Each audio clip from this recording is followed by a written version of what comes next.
কি বলছিলাম, দূরত্ব ইকুয়াল টু বেগ ইনটু সময়, বাট যে কোনো বেগ না, আন্দাজে বেগ নিলেই হবে না, কি বেগ নিতে হবে, দূরত্ব বরাবর বেগ। তাহলে দূরত্ব নিয়েছি এই বরাবর, তাহলে বেগও নিতে হবে এই বরাবর। এখন বেগ রিয়েলি আছে কয়টা, দুইটা, একটা ইউ, একটা হচ্ছে ভি। তাহলে ইউ এরও এই বরাবর উপাংশ নিতে হবে, ভি এরও এই বরাবর উপাংশ নিতে হবে। আর ডাব্লিউ আমাদের কখনোই বের করা লাগবে না, কাজে ডাব্লিউ আমি আঁকবো না, আমি আলফা লিখে রাখলাম। তাহলে ইউ এর ডি বরাবর উপাংশ হচ্ছে ইউ cos 90। দেখো বুঝছো কিনা, ইউ আছে এইদিকে, উপাংশ নিব এইদিকে, তাহলে মূল ভেক্টর হচ্ছে ইউ, লিখলাম ইউ cos মধ্যবর্তী কোণ 90 ডিগ্রি। ক্লিয়ার? প্লাস ভি আছে এইদিকে, আমাদের ছবি যেরকম সেই অনুসারে ভি আছে এইদিকে ছবি অনুসারে।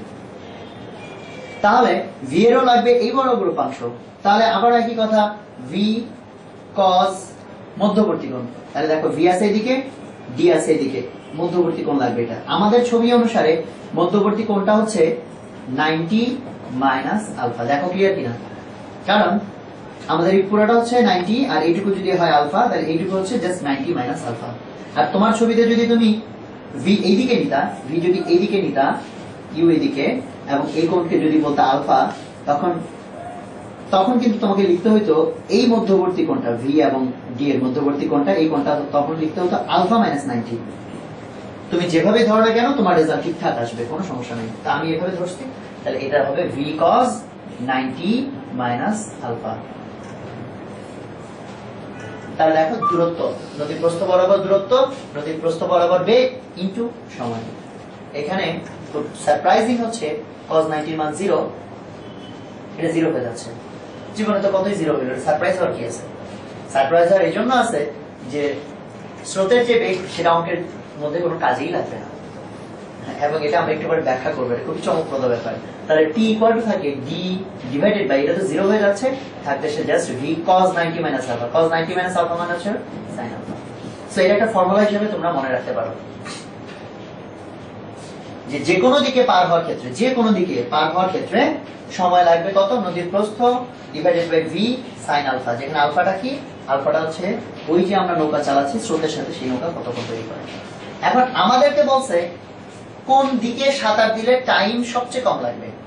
তাহলে আমরা এখন দেখতে পাচ্ছি যে একটা নির্দিষ্ট নদীর জন্য এবং একটা নির্দিষ্ট নৌকার জন্য যার বেগ fixed, D fixed, V fixed, এখন সেই নৌকাকে আমি চাইলে বিভিন্ন দিকে চালাইতে পারি, বিভিন্ন দিকে চালাইলে আলফা বিভিন্ন হবে। এখন আলফা কত হলে টি এর মান সবচেয়ে কম হবে? তাহলে আমরা এখানে দেখতে পাচ্ছি যে সাইন আলফা আছে, যেহেতু সাইন আলফার মান যখন ম্যাক্সিমাম হবে, এটা যখন সবচেয়ে বেশি হবে, এটা হবে সবচেয়ে কম। সাইন আলফার ম্যাক্সিমাম ভ্যালু হচ্ছে 1, তাহলে তখন আলফা কত ডিগ্রি হয়, 90 ডিগ্রি।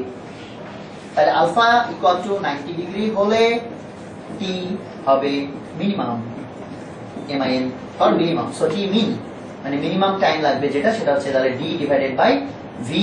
sin 90 এর মান হচ্ছে 1, সিম্পলি ডি বাই ভি। এটা তাহলে বিশাল একটা শর্টকাট যে নদী পার হওয়ার ক্ষেত্রে সর্বনিম্ন টাইম কত লাগে, সেটা সিম্পলি হচ্ছে নদীর প্রস্থ ডিভাইডেড বাই নৌকার বেগ, সরাসরি নদীর প্রস্থ বাই নৌকার বেগ।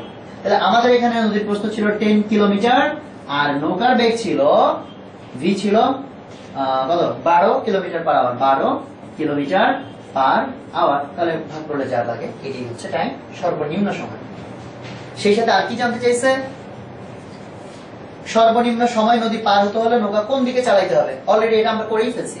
এই যে সর্বনিম্ন সময়ে পার হইতে চাইলে আলফা ইকুয়াল টু 90 ডিগ্রি হতে হবে। তাহলে বাস্তবে চিন্তা করো, আলফা 90 ডিগ্রি হওয়া মানে কিন্তু নৌকা এইদিকে চালানো না,